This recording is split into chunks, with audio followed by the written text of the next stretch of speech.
How's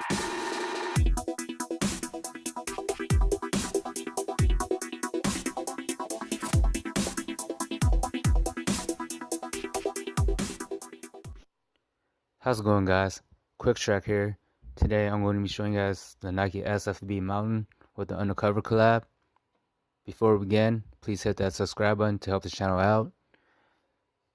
And I'll help you guys out too by showing you guys cool shoes that the other channels don't have. I'll keep you guys updated on deals and help you with anything you need. Just ask. I'm usually pretty good at replying back. Before we get on the review, let's talk about this other shoe we have here in the back. This is the Nike EXP X14. This is a casual shoe from Nike that released a while ago. I think this color was pretty sick and not too many people know about it. But there was a deal from Nike.com that ended the other day where you can get 20% off sell items like this. I did try to post a video in my last video to let you guys know about it. But if you guys want this shoe, I'll link it in the description. Now let's move on with the review. As you guys just saw with the Undercover box, it obviously belongs to the Nike SFB Mountain. Inside the box, we have this Undercover paper, and it actually comes with an extra piece of white paper. You usually don't see that with Nike shoes. They just come with one sheet of like white paper or just one sheet of paper in general. So it's nice to have, especially since it's $350, which is kind of outrageous. I also have a tip for you guys who might have trouble opening these black boxes when trying to pull this black tab up.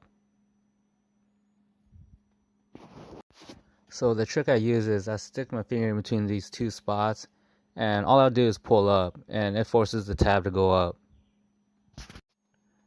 Now on to what you guys came here for, the main event.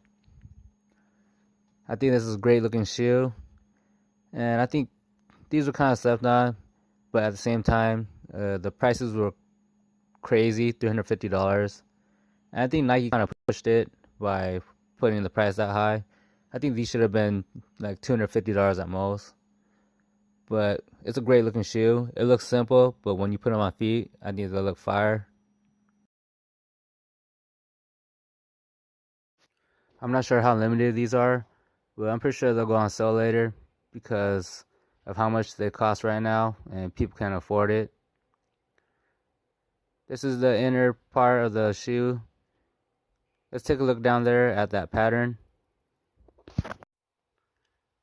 Very nice touch here. It's almost like a brick wall pattern, I guess you can say.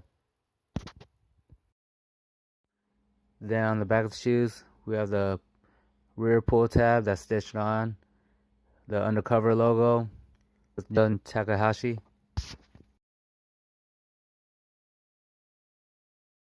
Then at the front, we have the tongue with the Undercover logos again, the toggle lacing system, the new warriors on the strap that goes across, 3 more straps below that tie into a triangular crossbar.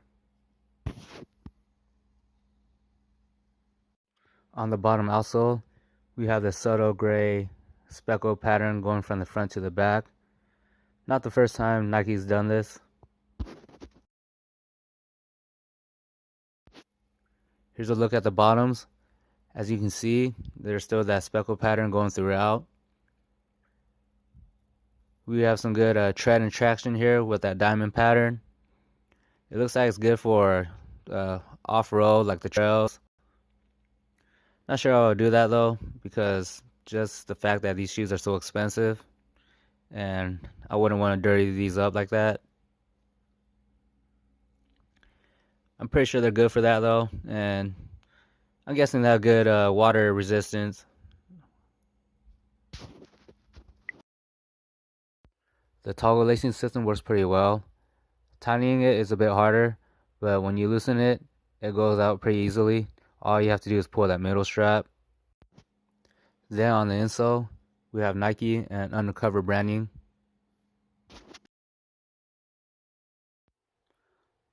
On the back heel and ankle area, we have this textile piece that kind of hangs off, and it might seem kind of cheap, but I think they intentionally made it that way to give it kind of like a layering draping effect.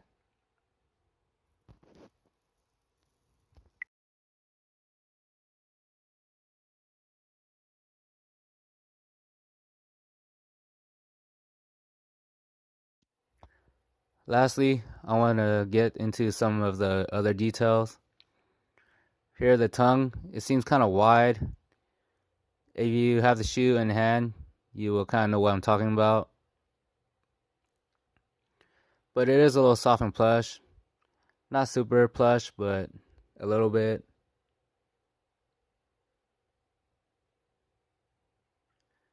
Then we have these shoelaces, which seems like a durable kind of wire lacing system that goes through brackets.